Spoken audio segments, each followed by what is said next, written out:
Basicity of mines में aliphatic mines में basicity ज़्यादा होती है, एरोमेटिक में कम होती है।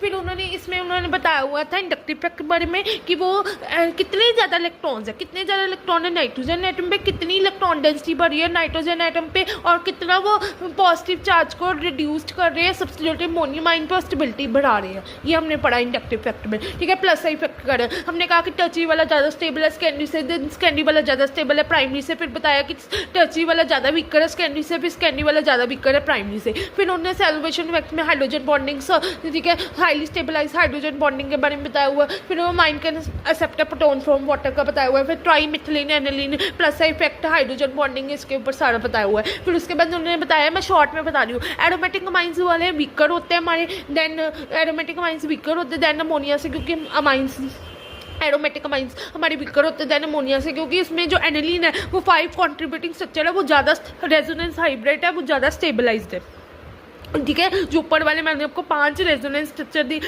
5 स्ट्रक्चर दिखाई दे, वो रेजोनेंस हाइब्रिड वो ज़्यादा स्टेबल है, और नीचे वाले एनुलियम आयन वाले 2 ही कॉन्ट्रीब्यूटिंग स्ट्रक्चर्स हैं, क्योंकि एनिलीन एक वीकर बेस है, क्योंकि वो ज़्यादा स्टेबलाइज नहीं है, क्योंकि वो उसमें इलेक्ट्रॉन नंबर ऑफ इलेक्ट्रॉन्स और नाइट्रोजन एटम कम होते हैं, लूनियम आयन भी कम होते हैं, तो स्टेबिलिटी उसकी कम होती है। फिर उसके बाद मैंने आपको बताया क्या कहते हैं इलेक्ट्रॉन रिलीजिंग प्लस इफेक्ट में उन्होंने बताया कि ये एरोमेटिक वाले में नेचर और पोजीशन पे डिपेंड करते हैं। Resonance effect ortho and para position पे होती है, मेटा पोजीशन पे नहीं होता। इंडक्टिव इफेक्ट सारी जगह हो जाता है, ठीक है। रेजोनेंस